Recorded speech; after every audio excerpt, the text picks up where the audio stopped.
Hey guys, welcome to another vinyl collection video. So for the most part, I've been recording these daily. It's actually been close to a week since I've done one of these, just because I wanted some stuff to come in so I could be a little bit more thorough with this. So yeah, let's get right back into it then, shall we? So first off, we have Misfits, their self-titled compilation. This is often mistakenly referred to as Collection 1, but its actual proper title is simply Misfits. But yeah, this has a lot of their earlier tracks, as well as a few rarities from before they recorded any full-length albums. But yeah, it's just black vinyl in the sleeve, so not much to it. And the reason why it's often referred to as Collection 1 is because its follow-up is referred to as Collection 2. Which you can kind of see on the jacket, it is indeed actually called Collection 2, but same deal. Some of their popular songs with some rarities as well. And, you know, once again, just a black record in it. Jacket, nothing too fancy going on in terms of packaging. Next up, we have currently my only album from Modest Mouse. We Were Dead Before the Ship Even Sank. This one's noteworthy for having Johnny Marr on it. He was, for a hot minute, a member of Modest Mouse. Johnny Marr was originally the guitarist for the Smiths. One of my favorite guitarists, but yeah. Has some lyric printed custom sleeves. Here's a look at the record.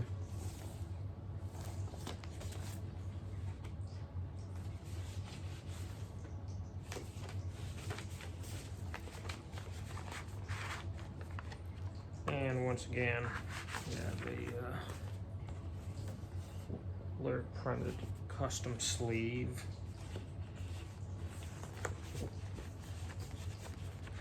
Yeah, I mean, there are other stuff that I've heard is good, but yeah, I came to this album mainly as a Johnny Marr fan, so I should get more Modest Mouse. I just haven't got around to it yet. Next up, we have a very important shoegaze album, Loveless by My Bloody Valentine. And nothing too fancy going on with the packaging. Just a record in a jacket. But yeah, very seminal, important, popular shoegaze record.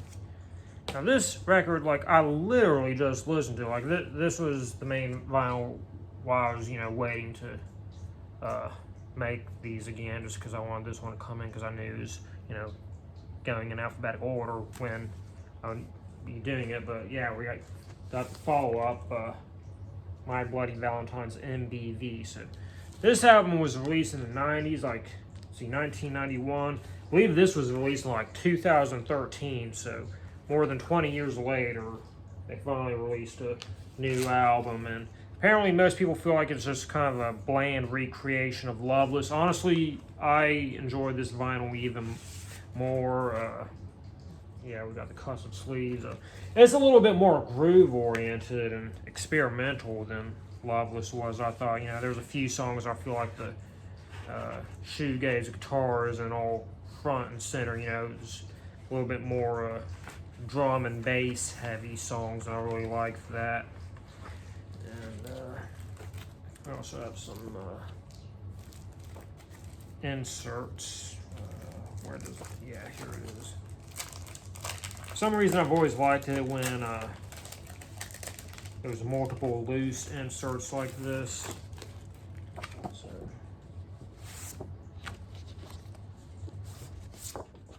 show them to you real quickly.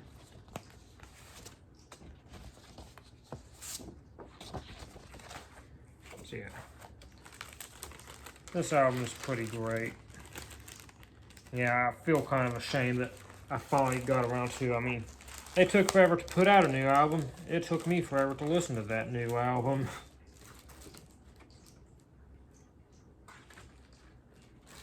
I forgot. I believe there's a download card in here too if you want to try that out. Now it's been almost 10 years since they've released this album, so hopefully they'll do something of a follow-up. Now we're getting into my 9 Inch Nails collection. I do have all their albums, just not on vinyl, somewhere on CD. But first off, we have his debut album, Pretty Hate Machine. Not his best record, but I love all 9 Inch Nails. You have a lyric insert. Yeah, this one's a little bit more poppy, I would say. It took him a few albums to really discover his sound, I think. Now, jumping way further in 9 Inch Nails history, there was a period when 9 Inch Nails albums were pretty rare to find on vinyl, and even now that they are, more common, they're still a bit pricey, so there's a significant number that I just never got around to getting. But we have The Slip. I believe this was his second most recent full-length album. First half is a little bit more straightforward rock. The second is more experimental, mostly instrumental. And honestly, they're both pretty strong. Always felt like the second half of it has kind of a bit of a sci-fi feel to it. Like, I just feel like it kind of belongs as a soundtrack for some sci-fi movie. I think it would work really great for a remake of Close Encounters of the Third Kind. Not that it needs to be remade, but, just the music just, for some reason, kind of reminds me of that. But we have one of these nice, big lyric booklets.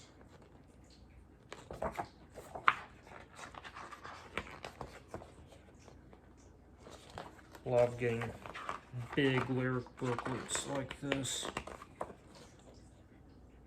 Even though they're kind of a pain in the ass for me to show off in a video like this. I also love these designs that it's got in here. A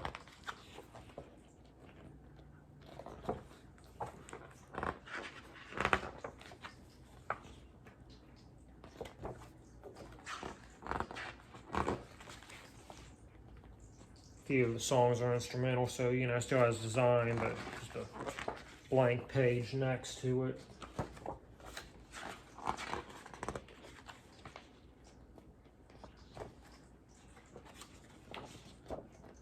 So yeah, that is 9 Inch Nails, The Slip. Now, even though I am going on 9 minutes, I have made an executive decision. I have 3 more records to show, and I'm going to show all 3 of them regardless of how long it takes, just because I kind of feel these 3 belong together. So I can't remember how long it was, like maybe 2 or 3 years. Let's see, started in 2016, 2018. So yeah, over the span of 3 years, 9 Inch Nails put out 3 EPs. I think he was meaning it to be somewhat of a loose series. But yeah, the first one is Not the Actual Events. I keep this one in this plastic sleeve, open so I can pull it out easily, because it has this weird dirt crap all over it that makes a mess. And you can kind of see it on the back if I move the sleeve around. But yeah, and I know there's a physical component. I purchased it and it was a bunch of loose photos just covering a ton of this crap, and I didn't realize that when I opened it. It made quite a mess. So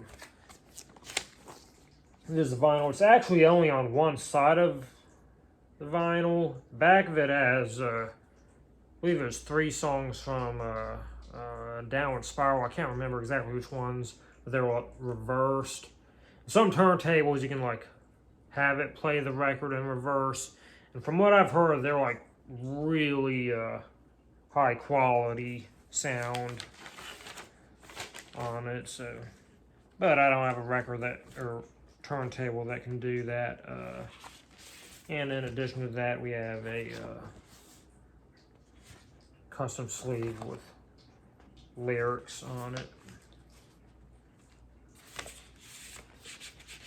So sound-wise, this one I kind of feel like was a little bit more of a return to its classic form.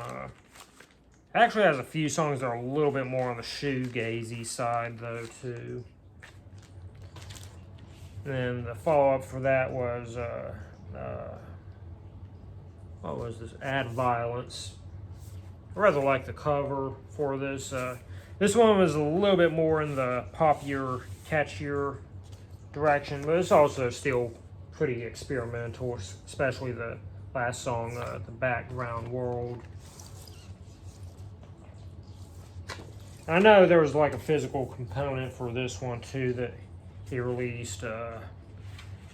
I didn't order it. I think I watched some sort of unboxing, and instead of it being something really filthy like the last one, it was more of like a complex fold out lyric sheet. And then the final in the series was Bad Witch, probably the best one of them. So kind of a funny thing about this one, it's only 6 songs, fairly average length songs at that. But when he released it, he made this thing that, this was meant to be an EP. It became a full-length album, and he was insisting that this was a full-length album, not an EP. And I think later he came out and said that that was all like a marketing gimmick because albums sell better than EPs. So he felt like by calling it a album, it would have sold better. So you can take that as you will. I like to just call it an EP. Yeah, this one. Probably the most experimental and unique of them. The previous ones, I kind of feel like to some degree is trying to recreate some of the sounds that you did in the past, just hadn't visited in a really long time. This one I kind of feel like is intentionally being a little bit more of its own thing. It's a tad more jazzy. He has a few songs where he does some saxophone, heavily processed saxophone experiments that normally wouldn't really imagine coming from 9 Inch Nails. And I was thinking recently, I think the closer track, Over and Out, might just be my favorite 9 Inch Nails song of all time, but it has a really great bass groove to it, so I really like that. So that's all of my 9 Inch Nails collection and all of my vinyl that I'm going to do for today. So yeah, I will see you when I do this again.